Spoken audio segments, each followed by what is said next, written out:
Yo, what's going on, ladies and gents? My name is Arbuckle. Welcome back to another video. Today we are once again back on Warzone, and I wanted to share with you guys the best class setup for the M4A1 assault rifle. This is one of my favorite weapons in the game. It's a great starter weapon if you're new to Warzone or you're not that great trying to get better, or if you've just had a couple really bad games. Throwing on this M4 is a great way to reset. It's pretty easy to do well with. It's not quite as accurate as the M13, but it does do a little bit more damage. So a really great all-around weapon to use here in Warzone.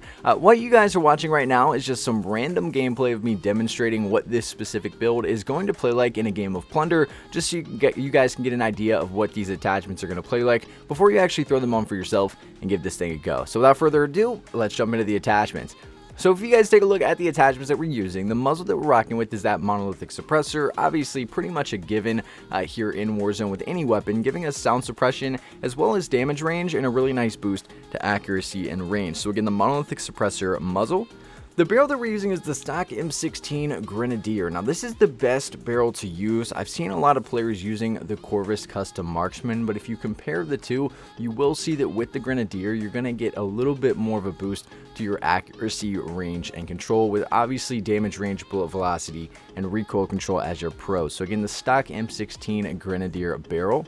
We're not going to be using a laser, not necessary with this M4. Now the optic that we're using is the Corp Combat Hollow Sight, a fantastic optic, and I've said this a lot before, I'll say it again. If you do not have the blue dot reticle unlocked for this holographic scope, you definitely need to get it. It does take a lot of work, challenges to complete in Modern Warfare multiplayer, but once you have it, it's much easier to laser people with this weapon. So the Corp Combat Hollow Sight with the blue dot laser is what we are using here.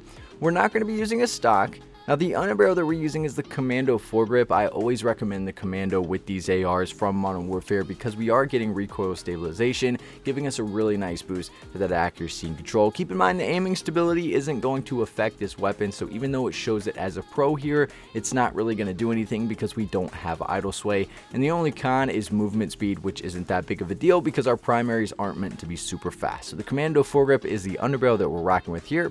And last but not least, the ammunition that we're using is the 60-round mag. I feel like this is pretty obvious with any weapon in Warzone. You want to make sure that you have those high round mags on, so the 60-round mag is what we are using here. But I'll give you guys one last look at all the stats and attachments that come with this specific M4A1 build here in Warzone. If you guys have any questions or anything else to add about this specific build, please make sure to leave a comment down below, and I'll be sure to get back to you as quickly as I can. But I really hope you guys did enjoy this video. Please make sure to subscribe to the channel if you haven't already, and I will see all you guys in the next video.